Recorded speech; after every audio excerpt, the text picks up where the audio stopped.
ചന്ദനക്കുന്ന് ശ്രീ വനദുർഗ ക്ഷേത്രം. അതായത് നമ്മുടെ പുത്തൂരിൽ നിന്ന് പുതിയ സുവോളജിക്കൽ പാർക്ക് വന്നിട്ടല്ലോ, കേരള പഴനി. അവിടെ നിന്ന് ഏകദേശം ഒരു 1.5 കിലോമീറ്ററേ ഉള്ളൂ കേട്ടോ. ഒരു വനത്തിനുള്ളിലെ ഒരു അടിപൊളി ക്ഷേത്രം. അവിടെ ഒരു പ്രത്യേകത, ഒരു കല്ലുണ്ട്. ആ കല്ല് സ്വയംഭൂവായിട്ട് വന്നാണെന്നാണ് പറയപ്പെടുന്നത്. ഏകദേശം ഇപ്പോൾ കല്ല് ഭയങ്കര വലിപ്പമുള്ള കല്ലാണ് കേട്ടോ. അതൊക്കെയാണ് ക്ഷേത്രത്തിന്റെ പ്രത്യേകത. ഭയങ്കര ഈ ക്ഷേത്രത്തിൽ വന്ന് പ്രാർത്ഥിച്ചു കഴിഞ്ഞാൽ വിദ്യാ തടസ്സം, അതുപോലെ കുട്ടികളില്ലാത്ത ദമ്പതിമാർക്ക് കുട്ടികളെ, അതുപോലെ നമ്മളെ ആഗ്രഹിച്ചു കഴിഞ്ഞാലുള്ള ആഗ്രഹ സാഫല്യം എല്ലാം ലഭിക്കുമെന്നാണ് ഇവിടുത്തെ വിശ്വാസം. അപ്പൊ നമുക്ക് ഇന്ന് ഈ ക്ഷേത്രത്തെക്കുറിച്ചും ഈ ശ്രീ വനദുർഗ ക്ഷേത്രത്തെക്കുറിച്ച് കൂടുതൽ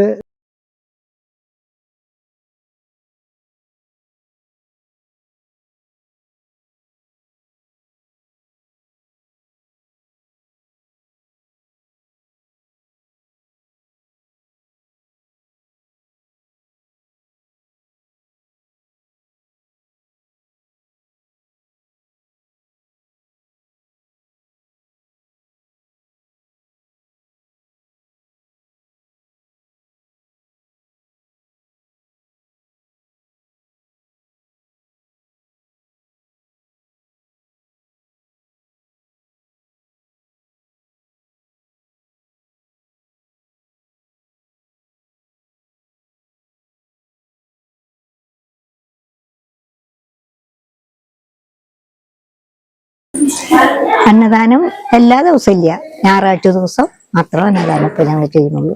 പിന്നെ പൂരം കൊടി കയറിയ 7 ദിവസം അന്നദാനം ഉണ്ട്. ആനപ്പൂരല്ല, ആനപ്പൂരം ഇല്ല. കാവടി, പിന്നെ ഇവിടുത്തെ വഴിപാടുകള്, ഇങ്ങനെയുള്ള, പിന്നെ പിള്ളേരെ കലാപരിപാടികള്, ഇങ്ങനെയുള്ള കാര്യങ്ങളൊക്കെ അത് 7 ദിവസവും അങ്ങനെയുള്ള പരിപാടികൾ. ബസ്സിൽ വരുന്ന സമയത്ത് ഇറങ്ങേണ്ട അടയാളമാണ് ഇവിടെ ഇറങ്ങിയ പാറമട സ്റ്റോപ്പ്.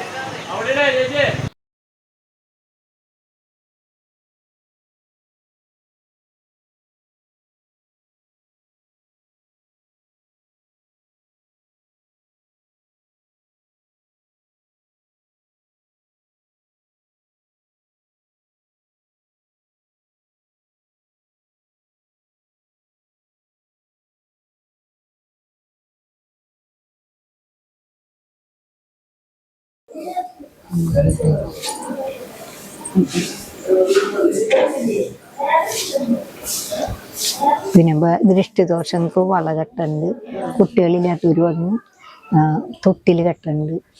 അതിനാണ് ഇപ്പൊ തൊട്ടില് കെട്ടുന്നത്.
ഇന്നത്തെ പ്രസംഗം കൊടുക്കാം.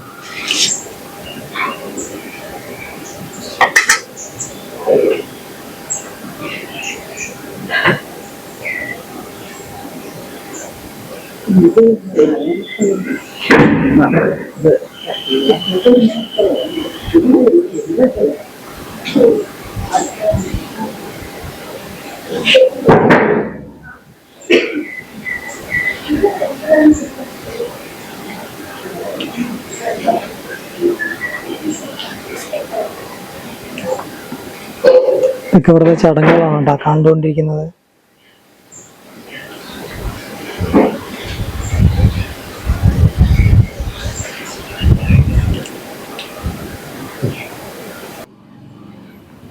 നമ്മളിന്ന് ശ്രീ വനദുർഗ ക്ഷേത്രത്തിലെ കഞ്ഞിയാണ് കുടിക്കുന്നത് കേട്ടാ. നല്ല ടേസ്റ്റായിട്ട് കഞ്ഞിയും പുഴുക്കും ഓക്കെ. ഇപ്പം ഞായറാഴ്ച ഇവിടെ ഭക്ഷണമുണ്ട് ഓക്കെ.